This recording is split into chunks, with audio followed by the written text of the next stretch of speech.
आपण या चॅनलला सबस्क्राईब करावं ही तुम्हा सर्व विद्यार्थी मित्रांना विनंती आहे। तर बेटा प्रश्न चौथा काय म्हणते बघा, खालील विधाने चलनाचे चिन्ह वापरून लिहा। अतिशय सोपी बाब आहे। काय सांगितलं, ध्वनीची तरंग लांबी L आणि वारंवारता F यामध्ये व्यस्त चलन असते। व्यस्त चलन असते म्हणल्यानंतर आपण कसं लिहित असतो, तर L हा व्यस्त चलनामध्ये आहे, F च्या म्हणजेच 1/F आपण लिहित असतो, हे लक्षामध्ये ठेवा। व्यस्त चलन म्हणले की बार 1/F लिहावं लागते, हे लक्षामध्ये राहू द्या। पुढच्या उदाहरणात काय सांगितलं, दिव्याच्या प्रकाशाची तीव्रता I आणि दिवा व पडदा यामधील अंतराचा, अंतर म्हणजे इथं D आलं, अंतराचा वर्ग यामध्ये व्यस्त चलन असते। अंतराचा वर्ग म्हणजे दिव्याच्या प्रकाशाची तीव्रता काय कशाने दाखवायची आहे, I ने दाखवायची आहे, आणि दिवा व पडदा यामधील अंतराचा वर्ग यामध्ये व्यस्त चलन, व्यस्त चलन म्हणजे काय करायचं असते, 1/D चा वर्ग सांगितला बेटा, अंतराचा वर्ग म्हणजेच I व्यस्त चलनामध्ये आहे, D वर्ग, हे अशा प्रकारे आपण चलनाचं चिन्ह वापरून, हे चिन्ह वापरून आपण या ठिकाणी लिहू शकतो।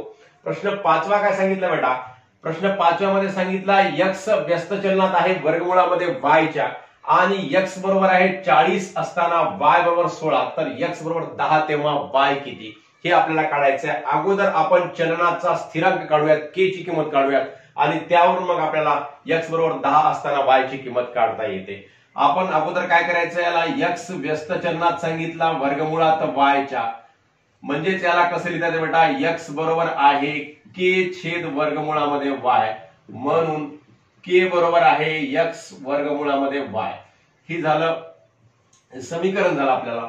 मग k ची किंमत काढण्यासाठी x ची किंमत काय सांगितली बेटा, 40 सांगितली, x बरोबर 40 असताना y किती सांगितला, 16 सांगितला, वर्गमुळामध्ये 16 बरोबर आहे 40 गुणिले वर्गमुळात 16 ची किंमत किती होते बाळांनो, 4 होते, म्हणजे 16 हा 4 चा वर्ग आहे, म्हणजेच 16 चं वर्गमूळ 4 आहे, आपणास माहित आहे। म्हणजेच 40 गुणिले 4 जर आपण केलं तर 4 0 0 आणि 4 चौक 16 160 होते, म्हणून k बरोबर 160 आपण अशा प्रकारे या ठिकाणी लिहू शकतो। म्हणजेच हा काय झाला, चलनाचा स्थिरांक झाला, चलनाचा स्थिरांक, म्हणून आपण याला चलनाचा स्थिरांक म्हणूनही लिहू शकतो या ठिकाणी। मग चलनाचा स्थिरांक आपल्याला प्राप्त झाला, मग यावरून आपण काय करू शकतो, चलनाचं समीकरण लिहू शकतो। चलनाचं समीकरण काय आहे बेटा, म्हणून x वर्गमुळामध्ये y बरोबर 160 हे आहे समीकरण, हे काय आहे बेटा, समीकरण आहे।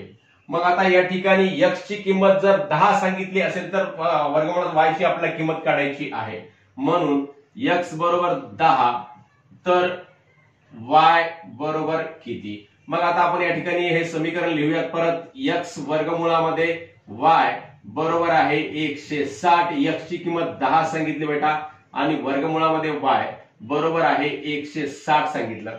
मग वर्गमुळात y बरोबर आहे गुणाकारामधलं 10 इकडे भागाकारामध्ये जर गेलं तर काय होते बघा बेटा, म्हणून वर्गमुळामध्ये y बरोबर आहे 160 गुणाकाराचं 10, 10 आणि वर्गमुळात y चा या ठिकाणी काय आहे, गुणाकार आहे, मग भागाकारामध्ये गेल्यानंतर काय होते, 160/10 आलं, म्हणजे त्याची किंमत 0 0 कटले तर वर्गमुळात y बरोबर किती आलं बेटा, या ठिकाणी 16 आलेला आहे। मग वर्गमुळात y ची किंमत 16 आहे, मग y ची किंमत काय होईल, मग दोन्ही बाजूचा वर्ग करावा लागेल, म्हणून इथे लिहूयात, म्हणून वर्गमुळात y बरोबर आहे 16, म्हणून y बरोबर आहे, आता y जर केलं तर y म्हणजे काय असते, वर्गमुळात y चा वर्ग, म्हणजे वर्गमुळात y चा गुणाकार 2 वेळेस, y बरोबर काय होईल, आता या ठिकाणी वर्गमुळात y ची किंमत 16 आहे, मग y बरोबर 16 चा वर्ग करावा लागेल, बरोबर आहे 16 चा वर्ग किती होतो बेटा, 256 होतो, आपल्या लक्षामध्ये असेल तर, नसेल तर 16 गुणिले 16 करून बघा, 256 हे उत्तर येते, म्हणून y बरोबर आहे 256 हे याचं उत्तर आहे बेटा। अशा प्रकारे आपण हा पाचवा प्रश्न या ठिकाणी सोडवलेला आहे। अतिशय सोपा भाग आहे, काही अवघड नाही, फक्त हे स्थिरांक काढायचा आणि स्थिरांक काढून नंतर समीकरण लिहायचं, समीकरणामध्ये x आणि y याची जी किंमत सांगितलेली आहे ती किंमत ठेवायची, आणि जी किंमत विचारलेली आहे ती किंमत आपण नंतर काढू शकतो। प्रश्न 6वा आपण आता सोडूया। तर मुलांनो 6वा प्रश्न आहे, x आणि y या राशीमध्ये व्यस्त चलन आहे, x बरोबर 15 तेव्हा y बरोबर 10 असते x बरोबर 20 असताना y बरोबर किती? व्यस्त चलन आहे म्हणून सांगितलेलं आहे, मग आपल्याला याला व्यस्त चलनामध्ये लिहून घ्यायचं. x आणि y कशामध्ये आहेत म्हणलं? व्यस्त चलनामध्ये. व्यस्त चलनात लिहिलं म्हणून मग आपण काय लिहू शकतो? x बरोबर आहे k छेद y, म्हणून k बरोबर आहे xy, असं सुद्धा आपण याला लिहू शकतो बेटा. मग आता x बरोबर 15 तेव्हा y बरोबर 10 असते सांगितलेलं आहे, म्हणून k बरोबर आहे x बरोबर 15 तेव्हा y बरोबर किती? 10, म्हणून k बरोबर आहे 15 आणि 10 150, म्हणजेच चलनाचा स्थिरांक किती झाला या ठिकाणी? 150 झालेला आहे. चलनाचा स्थिरांक 150 चलनाचा स्थिरांक आहे. मग आपण याला या 150 ला या ठिकाणी लिहू शकतो, म्हणजेच xy बरोबर 150 असं सुद्धा लिहू शकतो. हे काय आहे? समीकरण झालं, चलनाचं समीकरण. चलनाचे समीकरण. मग आता आपण काय करायचं बेटा? चलनाचं समीकरण प्राप्त झालं, आपल्याला चलनाचा स्थिरांक प्राप्त झाला.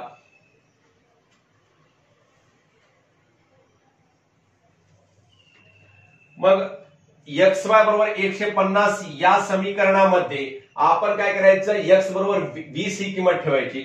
मग x बरोबर 20 असताना आणि k बरोबर 150 आहे समजा, तर y बरोबर किती? k म्हणजेच हे समीकरण जे सांगितलं या समीकरणामध्ये k ची किंमत किती आहे? 150 आहे, म्हणून xy बरोबर आहे 150 आणि x ची किंमत किती सांगितली बेटा? 20 सांगितलेली आहे, म्हणून 20y बरोबर आहे 150 असं लिहू शकतो. म्हणजेच y ची किंमत काय येते? मग y बरोबर आहे 150 छेद 20, 0 0 कटले, म्हणजेच 15/2, बे 1 बे 2 4 बे 3 6 बे 4 8 बे 5 10 बे 11 12 बे 7 14, 7 चा भाग गेला आणि 15 मधून 14 गेल्यानंतर 1 उरते. मग या 1 ला भाग जात नाही, 2 नमून दशांश चिन्ह दिला, दशांश चिन्ह दिल्यानंतर या 1 च्या पुढे 0 घेता येते, मग बे 5 10 होतात, बरोबर आहे 7.5, म्हणून y बरोबर आहे 7.5.